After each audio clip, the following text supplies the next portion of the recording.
What's up, everybody? It's McNaughty back with another video.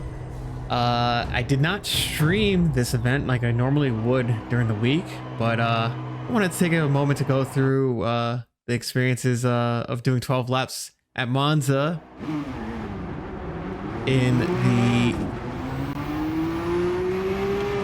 Porsche 962C.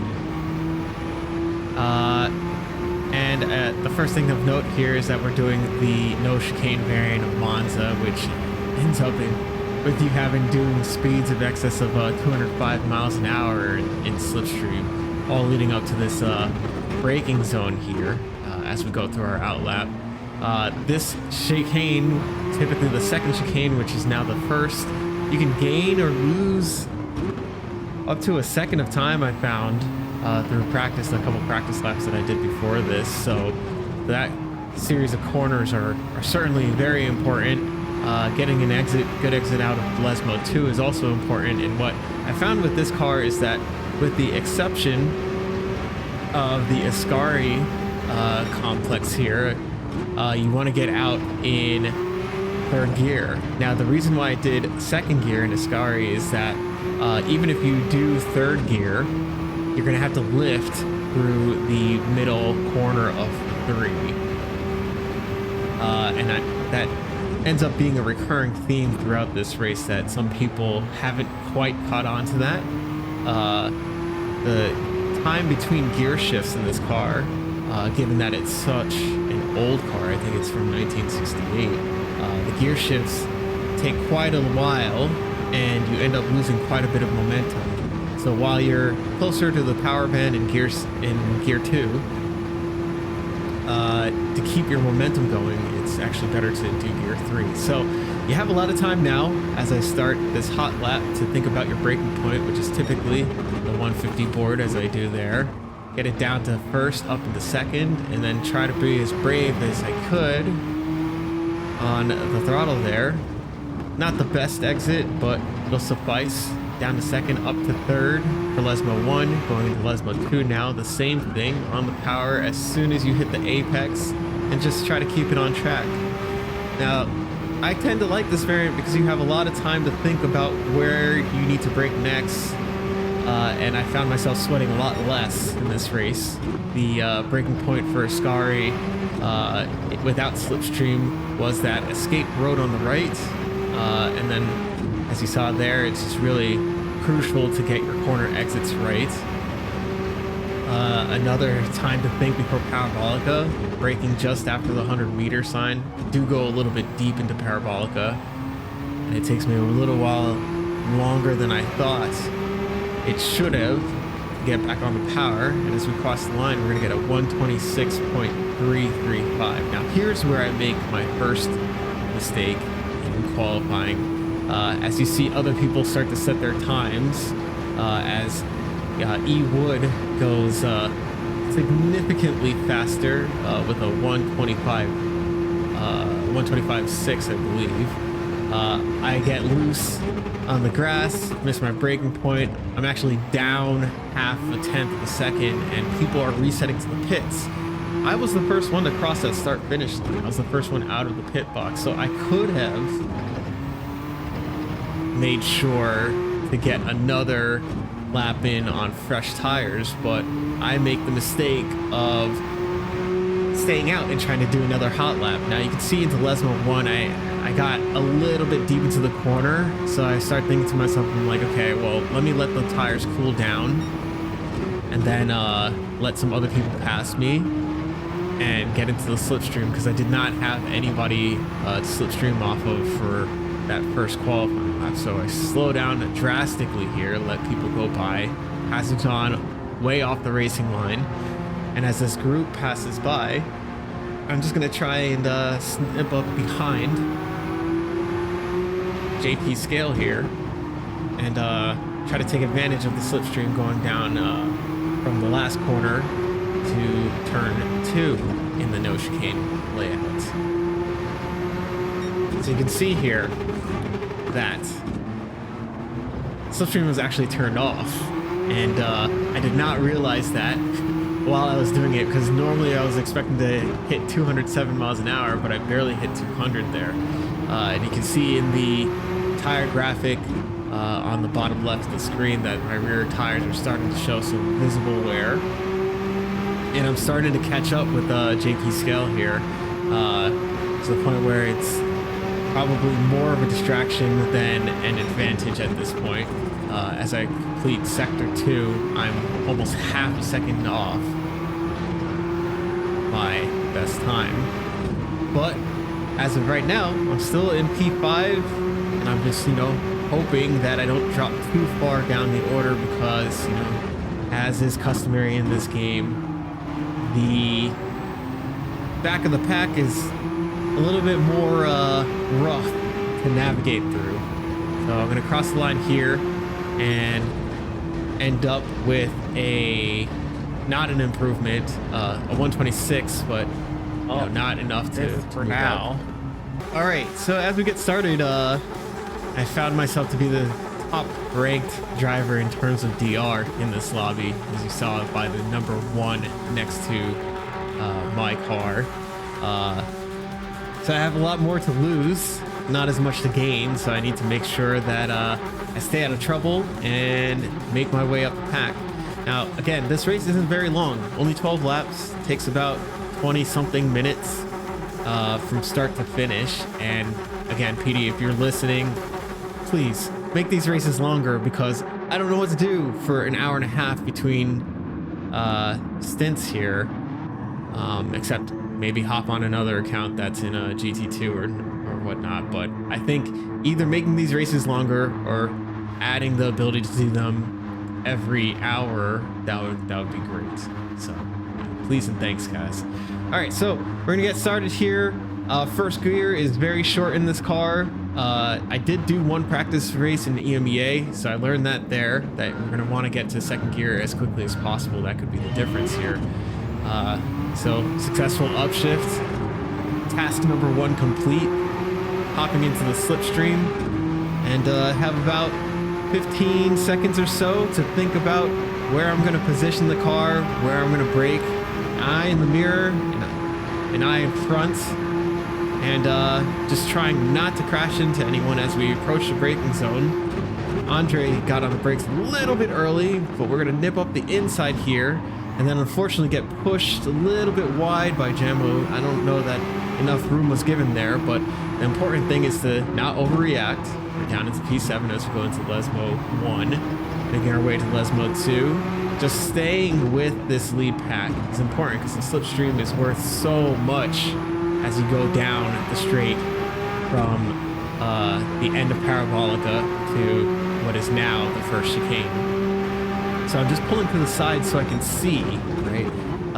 When you get really close to the car behind using bumper cam, you tend to not be able to see anything except the extreme peripheral. So, when I get really close to a driver, I'll just pull out even if I don't plan on attacking here, as we see Jamo go up the inside of Andre Sav here. Up the inside, move done.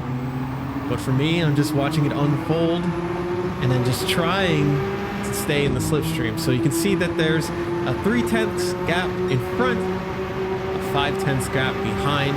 So kind of moving in the right direction as the gap to the leader remains at just over 2 seconds. So again, staying far enough back that I can react to anything that these 5 drivers who are going to try and overtake each other right now, as you see the smoke come up. And Salazar go deep and cut the corner, so we get a position for free as he resets himself to the track. I didn't even notice that when we were doing it live. But now we're up into P6 right behind Andre Sav here, Jamo. And I go a little bit wide there. Didn't want to quite bump Andre there. That's not an exact area that you want to be bump drafting. But again, name of the game, stay in the slipstream, stay with the leaders. You can see B-Thom. Oh, if you're watching B-Thom, just let me know how to pronounce your GT7 name. Apologies. So as we make our way out of Ascari, Andre picks up the half-second penalty. So we know that as long as we stick with him, we're gonna get that position back. I don't do anything too aggressive, right? Just follow into Parabolica, stay in the slipstream, get a good exit, and really don't do anything too risky this early in the race as we begin lap 3 of 12. You can see I upshift early to 5th because I don't want to cause any damage on the bump drafts. If you run into the back of your bump draft partner too severely, you will get front damage, they will get rear damage, and it won't be a good run. So as I pull out here, again, I'm not trying to go for a move here, just trying to gain some visibility. And you can see Andre gets a little bit loose and unfortunately he crashes. So we're up to P5 now. J-Mo, who we had that little tussle with on the first lap, second corner, is now our new partner for slipstream, unless he's holding me back. So all the while, right, we're still 2.2 seconds behind the leader, so not losing too much time. I pull out again just so I can see, and that causes J-Mo to go a little bit deep, but he held on to that actually very well. I actually go wide, so does he. Don't spin, tuck back in, no penalty, but dirty tires coming into the next corner. As you can see now, that gap, that B-Tom was at 1.1. Now it's at 0 as he makes the dive up the inside, and I get nudged out a little bit wide, but you know, again, don't overreact. Stay in the slipstream, try to recover. We're only a third of the way through the race, or not even quite a third. At the end of this lap will be a third. So we can see RTR Bam here goes up the inside, tucks back in, and you know, I'm just following the slipstream the whole way, right? As these two go into the braking zone, I just sneak up the inside and move done. I saw that B-Tom was going to go for it just based on what he did against me in Parabolica. And you can see right here, this is what I'm talking about with the second gear exits, okay? So right there between Lesmo 1 and Lesmo 2, he exited in second, I exited in third, and then I was right behind him, and I actually bump drafted him because of the momentum that he lost with that upshift. Being in second gear right here is okay, because as you can see, I have to do the lip anyway, and we get a really good exit out of Ascari. Maybe too good of an exit as we overtake for P4. But this time I'm going to head towards the apex early, make sure to get towards the inside, and then as quickly as possible, I exit in third, keep the momentum, and likely what happened again there was an exit in second gear by him. So now I'm a sitting duck, right? I have nobody to slipstream off of in front of me. I have two drivers right behind me, but fortunately I got the rear damage now, dude. Like I said, there, I got the rear damage. I don't know if he got front damage, but now we're a little bit compromised. So it's going to take a little while for this to heal. Fortunately, it is light damage, so it will heal. All right, so we're gonna move this forward to the beginning of lap 8. I managed to get out of the slipstream, and you can see the two drivers ahead. They're gonna start battling each other, which is gonna cut down the gap between me and them by a significant amount, dropping to just over 2 seconds. It's becoming crunch time. Looky 22 has pretty much driven off into the distance, so for me now, with no slipstream partner in front or in back, it's just about putting down good laps and hopefully being there if an incident happens between these two. Now, Ewood was our pole sitter. I'm not sure how he got shuffled down the order.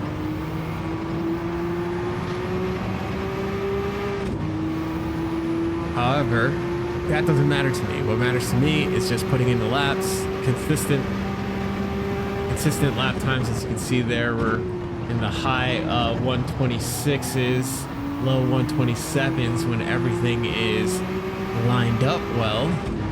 and we are dropping to underneath 2 seconds for the first time here. So another another high 126, low 127 is what I meant to say, with 3 laps to go. Okay, so now halfway through lap 9, as we make our way down to Ascari, the gap has pulled, they've pulled away a little bit. It's at 2.5 seconds, but you can see right here, someone goes for the move. There's a lot of contact in the distance, and that gap is going to tumble right down from 2.5 to under 1 second when it's all said and done. So I was thinking to myself, this is the opportunity right here. If I can just, you know, stay with them, I might have a shot of instead a P4 now to get a P2. So as we exit Parabolica, still within a second, but where I wanted to be was a little bit closer, maybe 2/10 closer. And I'm unfortunately not able to do that as they start to bump draft each other to get away from me. You see that gap is increasing steadily. I'm hoping that a move is going to be made as Get Busy Anywhere pulls the outside, now the inside, and there's a little bit of contact. My eyes are opening wide as he gets the move done. I get a little bit loose, but somehow, despite them overtaking each other, I actually lose time to them. And then you can see on the bottom left of your screen there, my tires are starting to get cooked. I'm missing apexes. I'm not carrying speed out of corners, and you know, this 1 second, unfortunately, is as close as I'm going to be able to get unless I have something happen between these two. Now, I'm expecting that Ewood is going to be able to challenge for P2 again, as he was the pole sitter. He was the fastest man on track over 1 lap, but perhaps his tires may be a bit more shredded than mine are. So we get into Parabolica, trying to get a clean exit. Unfortunately, I go a little bit wide, and again, he has the slipstream of Get Busy in front of him. So with them being able to slipstream past each other and against each other, that seemed to have been able to outweigh my lack of fighting with anyone. You know, there's 1.4 in front, 1.4 behind, as Ewood tries to move up the inside. Doesn't quite get there.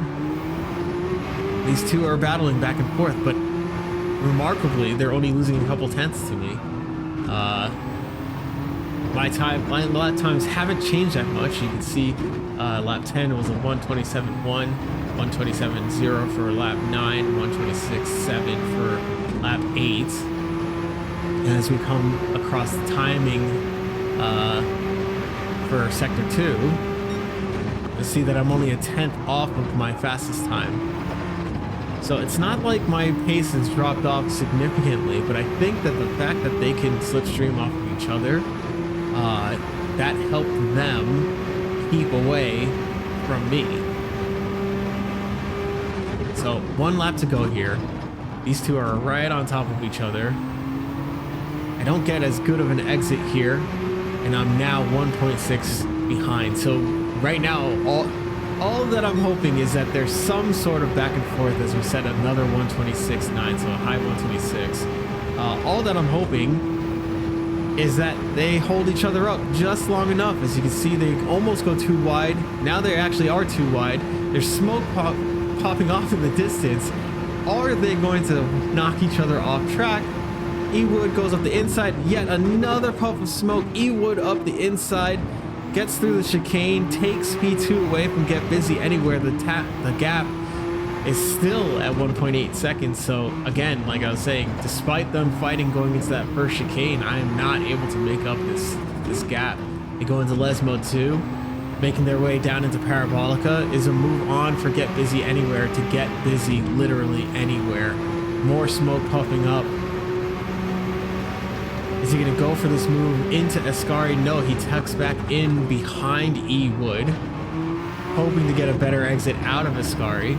I'm hoping they both go off track, but it doesn't look like that's going to happen as we enter that final corner. Oh, there's a penalty being served. I totally forgot about that. A penalty being served by E. Wood.